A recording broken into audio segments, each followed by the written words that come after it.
Kontroversi terkait donasi Agus Salim memang menjadi polemik yang begitu panjang yang tidak diketahui kapan akan berakhir. Hal itu pun berdasar mengingat saat ini Agus Salim justru begitu vokal di media mengutarakan rasa tidak terima karena dana donasi 1,3 miliar dialihkan untuk korban bencana alam di NTT. Hingga Agus pun lagi-lagi memilih jalur hukum untuk melaporkan 4 pihak yang berada dalam lingkaran pengalian dana donasi. Di tengah Agus yang seolah meluapkan kekesalannya terhadap Denny Sumargo dan Gary Julian.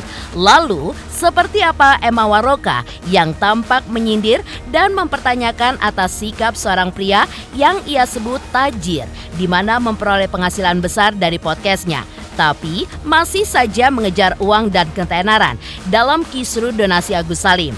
Benarkah sosok pria yang disindir oleh Emma Waroka adalah Denny Sumargo? Lantas, seperti apa pula Emma yang membongkar sebuah fakta bahwa pria yang diduga adalah Denny Sumargo itu juga sempat mengirimkan pesan kepadanya lewat media sosial dan meminta Emma untuk berpihak kepadanya. Hingga pria tersebut juga mengklaim bahwa ia adalah pihak yang paling benar dalam permasalahan ini. Dan seperti apa juga Emma menyoroti tindakan seseorang yang diduga memindahkan donasi dari rekening yayasan ke rekening pribadi, hingga mempertanyakan apa maksud yang dilakukan oleh sosok tersebut. Apakah sengaja mencari celah untuk viral? Di sisi lain, seperti apa jalannya pemeriksaan Agus Salim kemarin sebagai saksi pelapor di Polda Metro Jaya atas laporannya terkait dugaan penggelapan donasi serta mempertanyakan soal uang pribadinya yang sempat terpakai untuk biaya pengobatan matanya. Dan apa alasan LQ Law Firm mengundurkan diri dari tim kuasa hukum Agus Salim? Pemirsa, bersama Intens Investigasi, kami hadirkan kabar terkini, terpercaya, dan teraktual. Tetapi sebelumnya, jangan lupa untuk like, subscribe, dan juga share channel YouTube ini.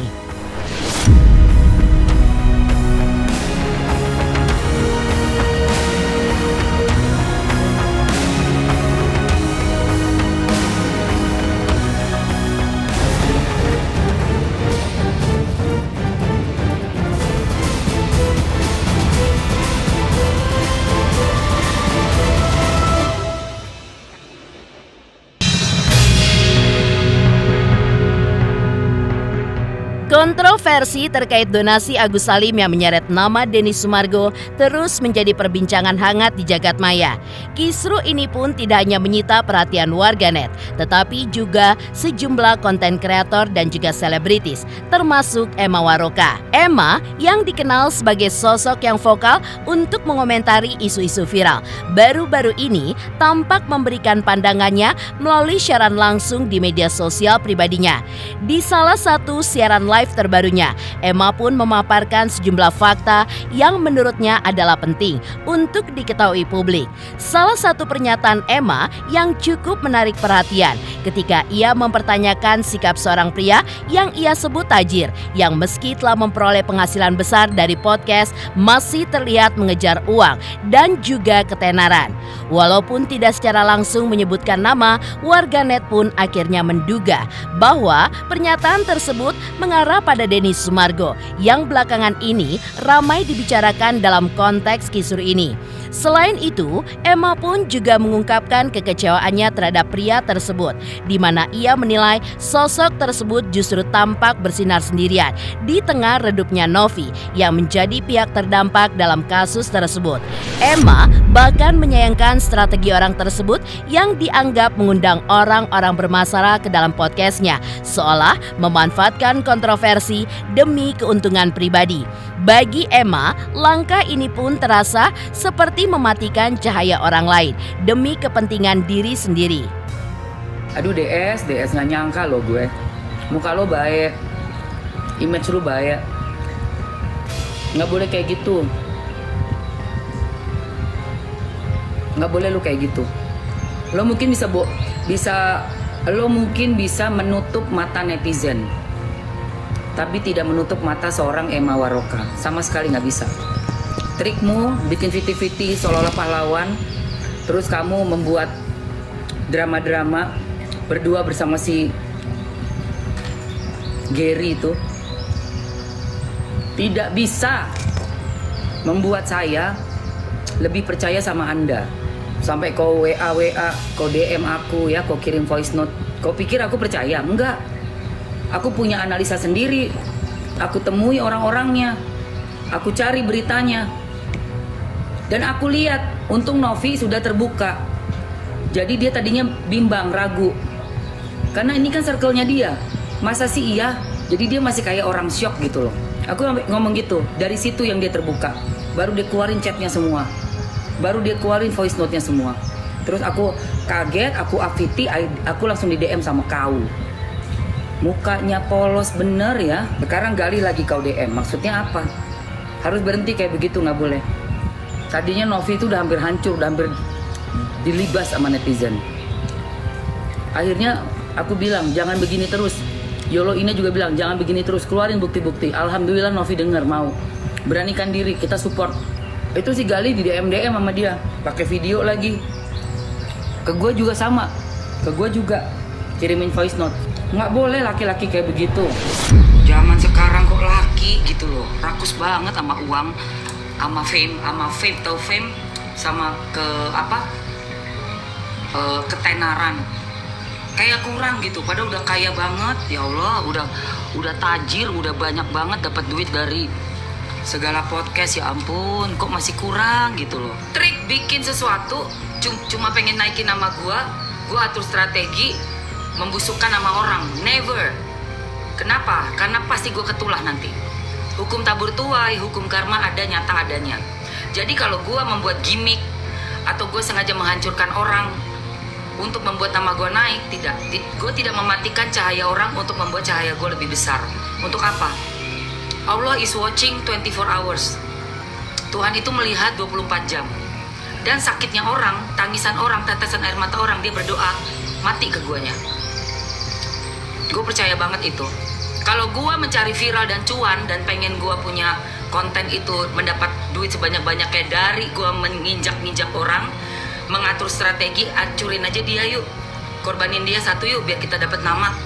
Gue yakin gue akan dapat azab.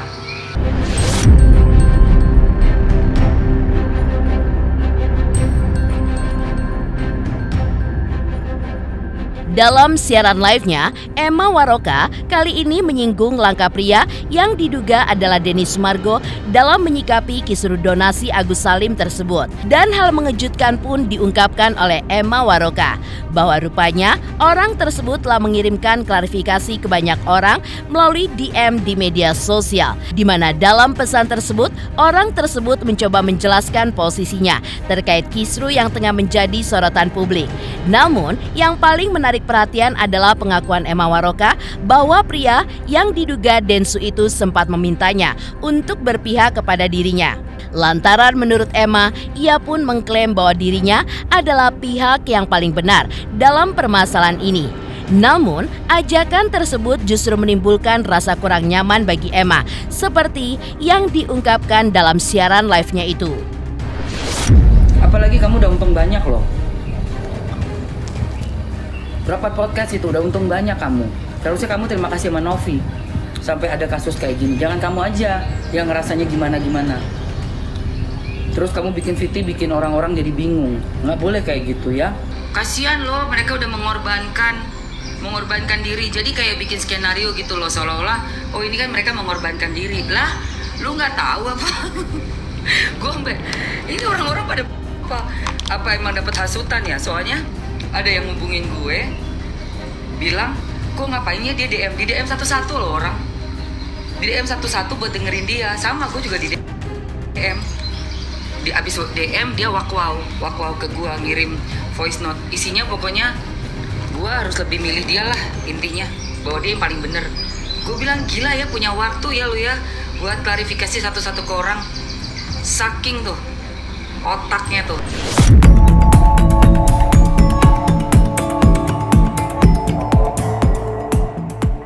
Ya, meskipun tidak secara gamblang menyebutkan nama, sindiran dan tanda-tanda yang Emma Waroka utarakan seolah mengarah pada beberapa pihak tertentu yang kini tengah terlibat dalam kisru donasi Agus Salim. Setelah sebelumnya diduga menyindir Denny Sumargo, Emma pun melanjutkan siaran live-nya dengan beberapa pertanyaan kritis yang seolah diarahkan kepada sosok lain yang diduga adalah Gary Julian. Dalam pernyataannya itu, Emma pun menyoroti tindakan seseorang yang diduga memindahkan donasi dari rekening yayasan ke rekening pribadi.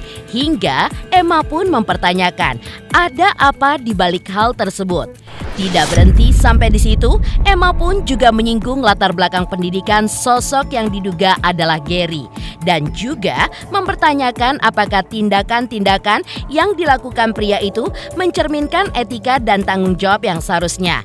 Dengan menyiratkan kritik tajamnya, Emma pun menduga bahwa pria tersebut hanya ingin viral saja di tengah konflik dana donasi Agus Salim senilai 1,3 miliar. Nggak nyangka gitu loh Mams gitu. Kok sehalus itu tapi kok begitu. Nanti kalau pokoknya apapun yang terjadi sama Novi, gue udah siapin barang buktinya ya yang dari gue. Voice note-nya elu, wewnya lingkarannya si Bando. Insya Allah Novi clear Nov. Uangnya belum jelas kasusnya. Nah apalagi ada yang mindahin ke rekening pribadi. Ya Allah, sekolahnya di mana sih, adekku? Hah? Kamu tuh lo sekolahnya di mana? Kok bisa uang yayasan kok pindah ke rekening pribadi? Itu lo aneh banget sih. Segitu nafsu amat, kacau banget. Ya itulah ya kalau orang-orang cuma pengen apa ya? Viral ya kan? Gimana caranya nih gue yang viral duluan nih, Iya, biarin aja lah, biarin. Ya, itu kan udah diantisipasi sebenarnya. Tapi kan semuanya pada mau gerak sendiri. Dengan perhitungan bakalan viral kok, viral toh. Gak peduli sama satu orang yang bakalan diudal-udal, ya biarin aja lah.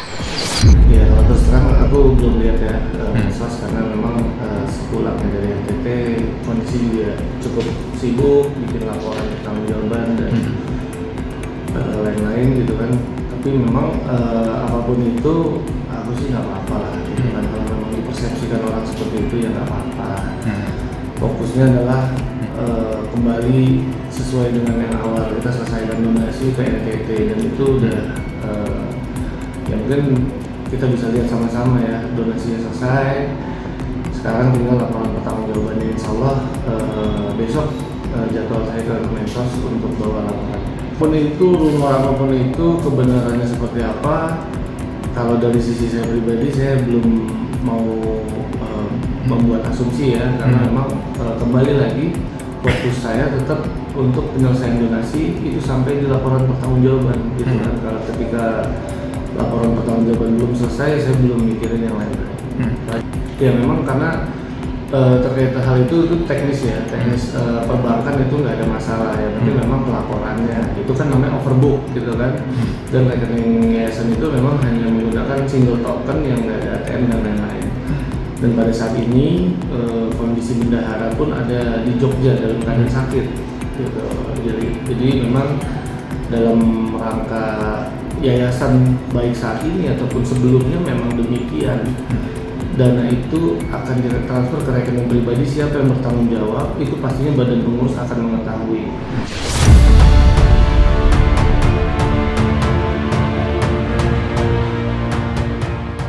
Mengakhiri siaran live-nya di media sosialnya, Emma tampak mengutarakan isu penting mengenai posisi Novi, sosok yang dinilainya memikul tanggung jawab besar dalam kisru donasi Agus Salim, namun berada dalam situasi yang paling rentan.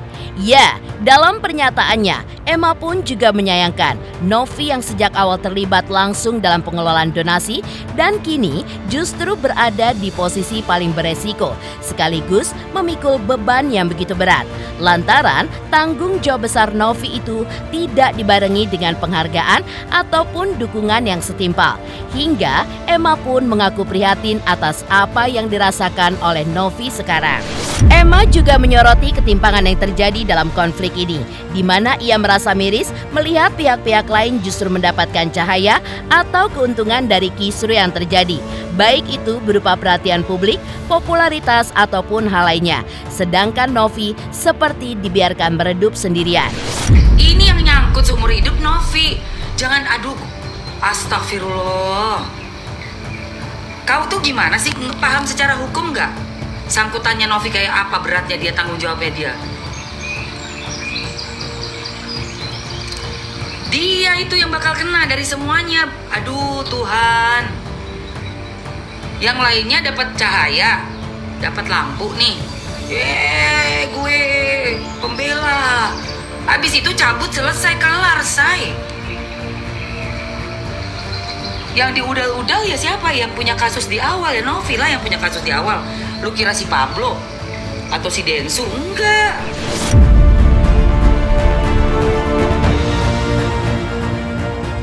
Lantas seperti apa pula Agus Salim yang kemarin baru saja menjalani pemeriksaannya sebagai saksi pelapor di Polda Metro Jaya atas laporannya terkait dugaan penggelapan donasi dan mempertanyakan soal uang pribadinya yang sempat terpakai untuk biaya berobat matanya, namun belum dirembers oleh pihak yayasan.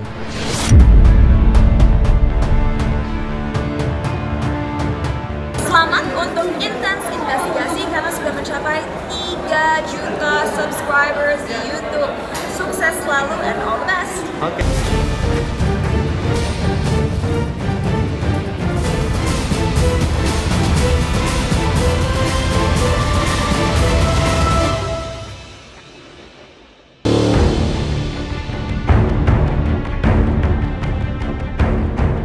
Agus Salim tampaknya tidak main-main dalam usahanya untuk menuntut keadilan terkait pengalihan dana donasi 1,3 miliar yang ditujukan untuk korban bencana alam di NTT. Ia bahkan telah melaporkan 4 orang ke Polda Metro Jaya pada 6 Januari 2025 atas dugaan penggelapan dana. Nama-nama yang dilaporkan Agus Salim mencakup Denny Sumargo, Pratiwi Novianti, Gary Julian, dan Pablo Benua, serta Yayasan Rumah Peduli Kemanusiaan yang diduga terlibat dalam kasus tersebut. Dan kemarin, Rabu 15 Januari 2025, Agus baru saja menjalani pemeriksaan sebagai saksi pelapor di Polda Metro Jaya. Setelah pemeriksaan, Raffi, kuasa hukum Agus, menyampaikan keprihatinannya terkait uang pribadi milik Agus yang sempat digunakan untuk biaya pengobatan matanya. Menurut Raffi, hingga saat ini uang tersebut belum diganti oleh pihak yayasan yang seharusnya bertanggung jawab. Mengingat sejak awal pihak yayasan berjanji akan memonitoring pengobatan Agus. Meski uang yang terpakai oleh Agus untuk biaya pengobatan kemarin jumlahnya mungkin tidak besar, tapi menurut Raffi, uang tersebut sangat berarti bagi Agus, apalagi ini menyangkut kebutuhan medis.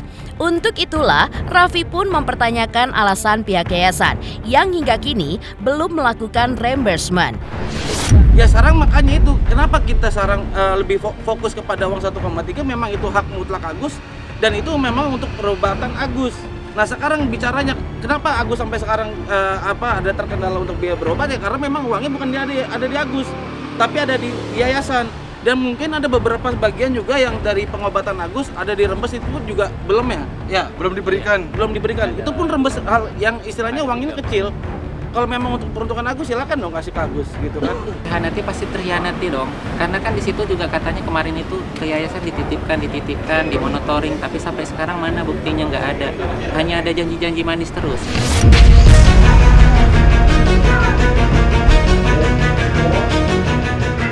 Tak hanya itu, Raffi juga mengungkit janji manis Denny Sumargo yang sebelumnya sempat mengatakan bahwa akan mengganti biaya pengobatan mata Agus yang sudah terpakai. Untuk itu, uang Agus yang digunakan untuk berobat belum juga dilakukan reimburse oleh pihak yayasan. Raffi pun menagihnya kepada Denny Sumargo untuk segera mengganti reimburse yang belum diberikan oleh pihak yayasan kepada Agus.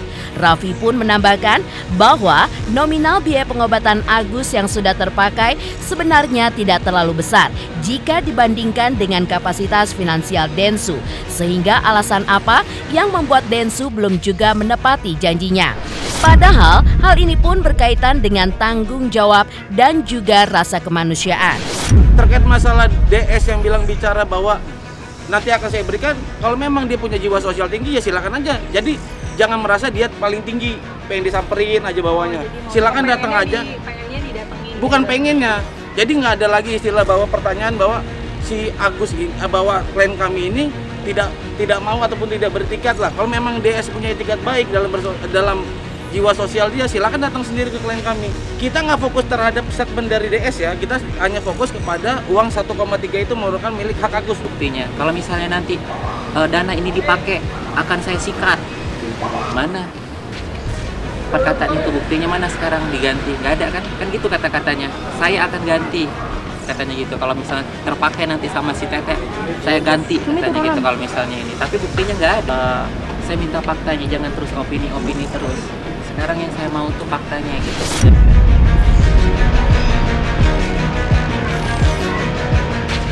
Lantas seperti apa juga LQ Law Firm milik mendiang Alvin Lim yang secara resmi telah mengundurkan diri dari tim kuasa hukum Agus Salim hingga memberikan alasan mengapa mengundurkan diri.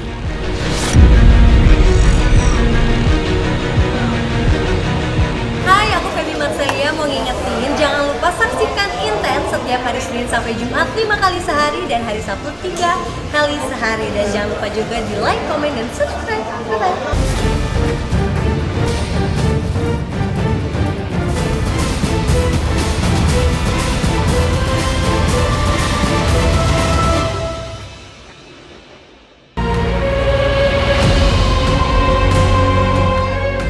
Di tengah Agus yang memilih berurusan dengan hukum dibanding recovery kesehatan dan menata hidupnya. Kemarin, Rabu, 15 Januari 2025, LQ Indonesia Law Firm yang didirikan oleh mendiang Alvin Lim secara resmi mengumumkan pengunduran diri mereka dari tim kuasa hukum Agus Salim.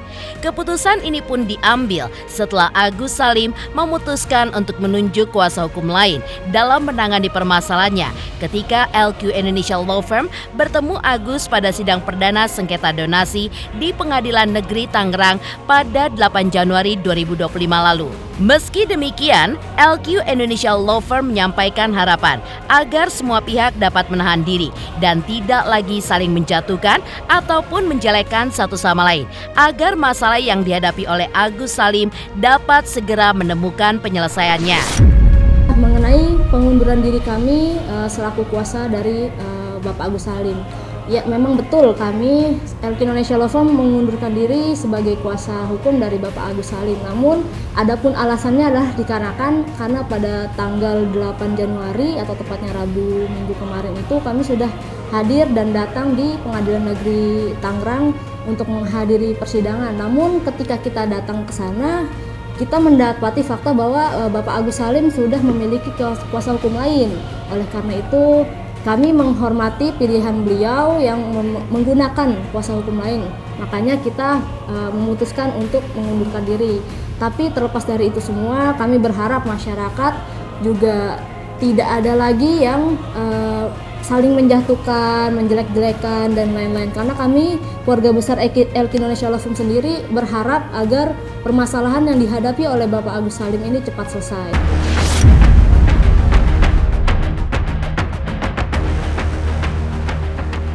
Demikian pemirsa, kabar terkini, terpercaya, dan teraktual yang kami hadirkan hari ini. Saksikan terus Intens Investigasi setiap hari Senin sampai dengan Jumat, tayang 5 kali sehari dan Sabtu tayang 3 kali sehari, yaitu pada pukul 11 siang, 12 siang, 3 sore, dan 6 sore. Tentunya hanya di YouTube channel. Dan pastikan jangan lupa untuk like, subscribe, share, dan komen channel Intens Investigasi.